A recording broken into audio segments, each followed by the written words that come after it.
What's going on, guys? It's your boy Sam. I know it's been a while, but I'm here to hit y'all with that juicy June/July manga haul. I got some more stuff coming in, so expect to be another one. There's a little bit of a delay with my shipment, but everything's here and we're good to go. So starting off, we got boom, Spy Family, extremely hyped series. A lot of people are saying it's their favorite series of the year, so I had to check it out, and I really liked it. I liked it a lot. Burned through this volume. I like the plot, I like the concept, and I think there's a lot of potential with the series. The characters are already likable, cool action, and it's just very wholesome. I like the art too. There's a lot of potential with the series, and I'm really enjoyed this first volume, so definitely recommend you guys checking that one out. Next up, we have One Punch Man Volume 20. One Punch Man is just continuing to be one of my favorite series out there. Saitama was in this volume 0 times, but it was still fantastic regardless. Really loving all the side characters within One Punch Man. And a fan favorite gets introduced in this one. Where is she? Boom. There we go. Everybody's been raving about this chick. And, a little disappointed with her. Her powers are a little lame-o, but enjoyed this volume a lot. And Genos gets a really sick upgrade. But yeah, look how sick this cover is. Really, really, totally enjoyed this volume. Next up, we got Dr. Stone Volume 11. Honestly, have not read Dr. Stone since volume 7, I think, but from what I read, I really enjoyed it. Probably going to start reading this relatively soon.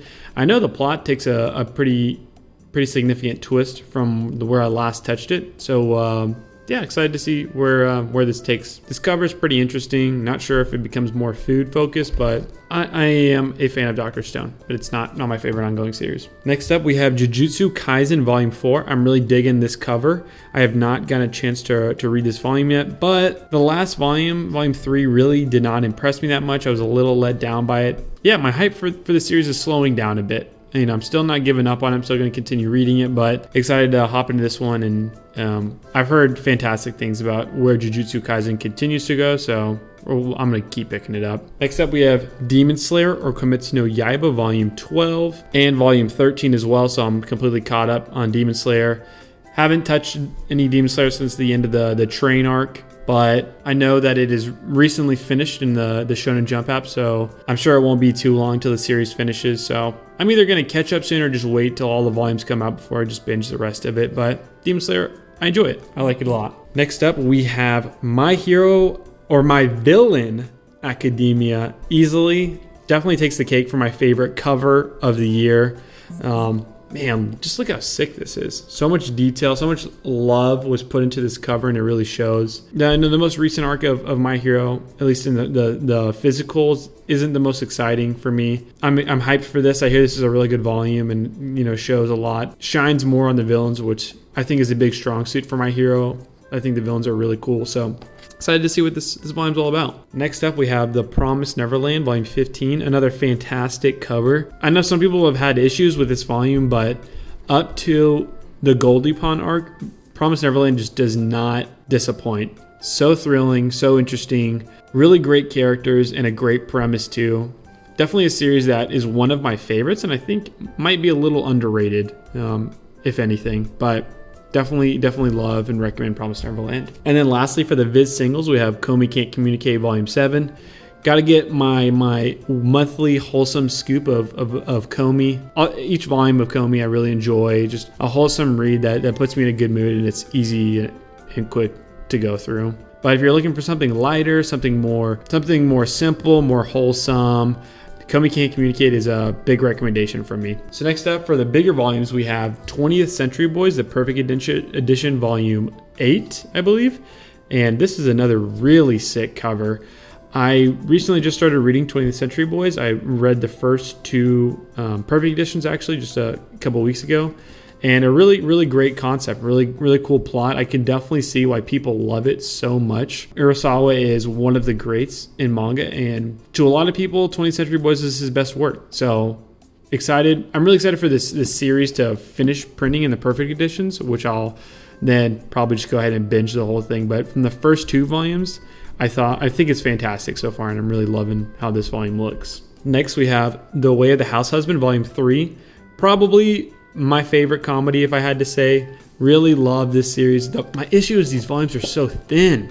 I know it's supposed to be a one-shot, and it did super well, so the mangaka continued the series, which I'm glad he did because it's a hilarious series and it's got a lot of great things going for it. But man, these are just such quick reads. Like, I get it and I read it, and then I wait 4 more months for the next volume. That complaining aside, can't recommend Way the Househusband enough. I think it's a series that everyone can find some enjoyment out of. Really cool and detailed art, and just comedy that for me personally lands more times than not. Next we have No Guns Life Volume 5, and this is just another sick cover too. Really liking how this character looks. No Guns Life, it's a kind of a bit of a suspense thriller, crime, action, drama in a dystopian kind of cyberpunk noir vibe.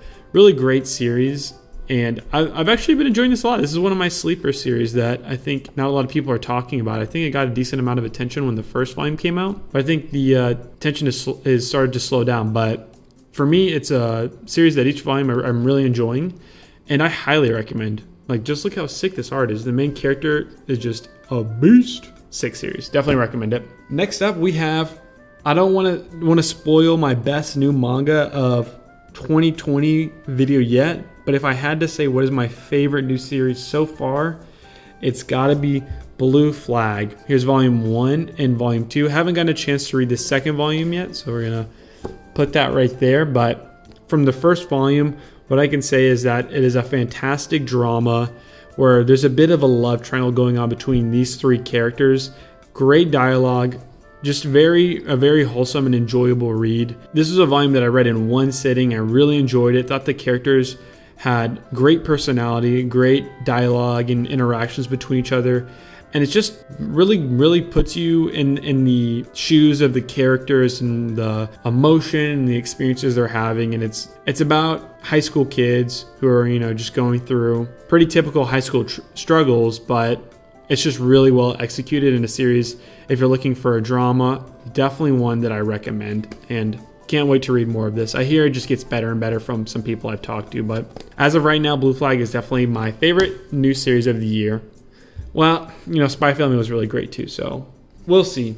But for those of you who are fans of the channel, know what's coming next. One of my favorites, and that is Beastars Volume 6. After where we left off from the last volume, extremely epic Volume 5. Volume 6 is more of a cool down and chill out. We get to see a new story, a new plot begin to develop with this character. I don't really know her name, but just another fantastic volume. Peru Itagaki, however you pronounce her name, she does not miss with these Beastars volumes, and this was no exception.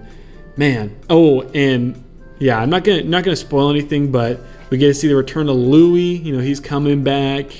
Legoshi, he's doing. Ooh, guys, just if y'all ain't reading Beastars, come on, man. I can't recommend it enough.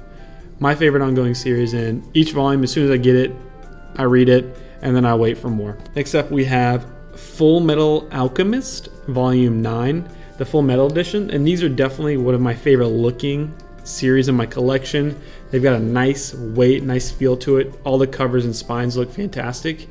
I think I'm on like Volume 6, so I got a bit of ways to go to catch up for these Full Metal editions. But I know there's supposed to be like 17, maybe somewhere around there. That's how many of these Full Metal editions there'll be. A dope looking cover, dope looking volume, and I'm really glad to have it in my collection. Next up, we have JoJo's Bizarre Adventure, Part 4, Volume 5. Haven't even touched Part 4 yet, so don't really have much to say on this. I'm still trucking my way through Part 3. I'm about halfway through and really enjoying it, but I'll just show off that cover for you guys. I know a lot of people think Part 4 is their favorite, but everybody's got their favorite part within JoJo's except for Part 1. We got any Part 1 stands?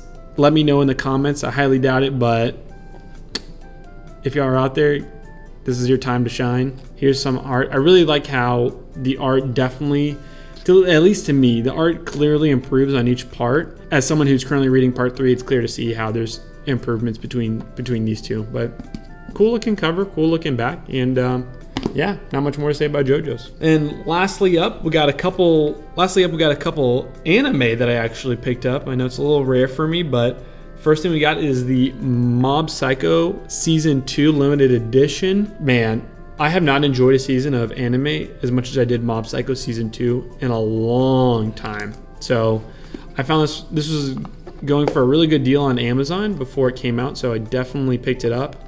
And the Blu-rays look really great. I rewatched the series on these Blu-rays, or I rewatched the season. It's only 12 episodes, so it was a quick watch.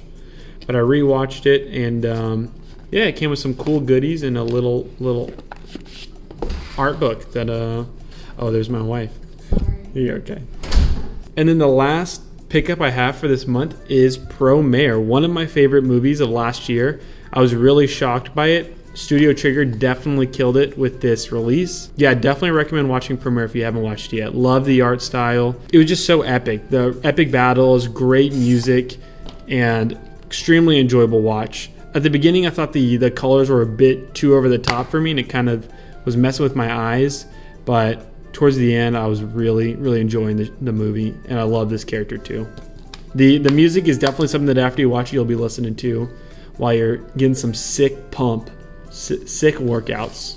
But so there you have it, guys. That is my haul, my manga/anime haul for the last month, kind of month and a half. Got a lot of great stuff. Really happy with what I picked up. And yeah, appreciate everybody watching. Hope y'all have a great rest of your day.